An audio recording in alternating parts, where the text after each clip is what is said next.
قفشتك. ايه ده بقى اللي انت عامله ده؟ هو اوعى وش.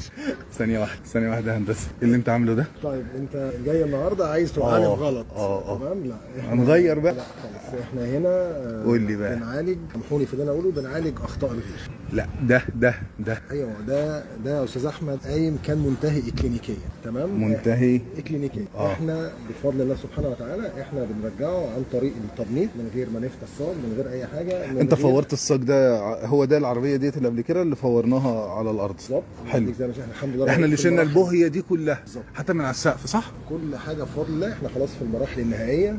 بس هنا زي ما انت شايف ادي هنا، بص كده المنظر ده هنا، يا ريت بقى الكاميرا توضح. ايوه بص المنظر، بص القطع فين. ماشي. تمام. فاحنا بنعالج الكلام دوت من غير ما نقطع في الصاج ولا اي حاجه. هو ده المفروض ده فن السمكره الجديد. ايوه يعني انت هترش على دي؟ لا طبعا مستحيل. امال هتعمل ايه؟ انت حضرتك ليه برضو مصمم ان انت تطلع؟ ايوه ما هي دي بقى. هو دي بقى اللي هتبين. اولا اللي انت شايفه دوت ملهوش اي حاجه باينه من جوه خالص. حلو. هو يا دوبك ده على الصاج من بره، لسه دوت بيتصنفر ويتعالج تاني ويرجع يبقى بسم الله الرحمن الرحيم كده، ولا في اي حاجه خالص. عملت حاجه زي كده في العربيه وطلعت شكل نهائي احسن من كده؟ اتفرج اهو على العربيه كلها. الحته اللي ورا ديت كان فيها الكلام اللي انت بتقوله ده، صح؟ وانا فاكر الحته ديت اللي هو ساعه ما قلنا السمكري خرب الدنيا في الحته دي. عايز بقى تتفرج على الجمال، تعالى هنا. دي كانت بايظه، كانت اسوأ من دي بكتير. وادي النتيجه وكانت مخبوطه وداخله لجوه. ادي ايدي اهي. ما كانش في سوكه. نقول كده بسم الله ما شاء الله كده، ونكبر ونصلي على سيدنا النبي عليه الصلاه والسلام. ده هنبيع بطيخ كده. لا عشان انا بتحسد جامد. لا يا عم ولا تحسد ولا حاجه. عكوسات غريبه. لا ان شاء الله ربنا مش هيجيب عكوسات. بص بقى يا استاذ احمد، ايه بقى؟ اتفرج على الجمال.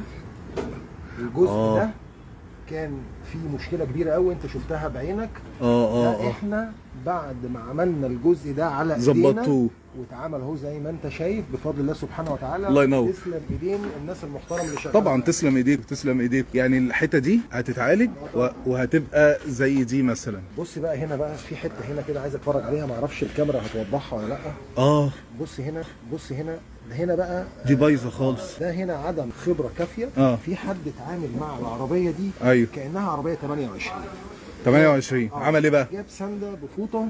حلو. سنده فوطه وحط هنا، وقام عايز يعدل القصه دي كده كان دي بيتعامل مع عربيه 28 عشان يرحل بس القايم عشان الباب. عشان يرحل القايم عشان الباب يقفل. بالظبط. الكلام ده كلام مش مظبوط. كل حاجه وعلم السمكره الحديث لازم تستخدم فيه الاجهزه. ده زي دي صح؟ عن الايد البشريه بالعكس، هي الايد البشريه دي هي اللي بتستخدم الاله، لكن هنا بنخلي اقل اضرار ممكنه موجوده عشان نقدر ان احنا نتعامل مع الكلام ده كله يعني، ونطلع بالنتيجه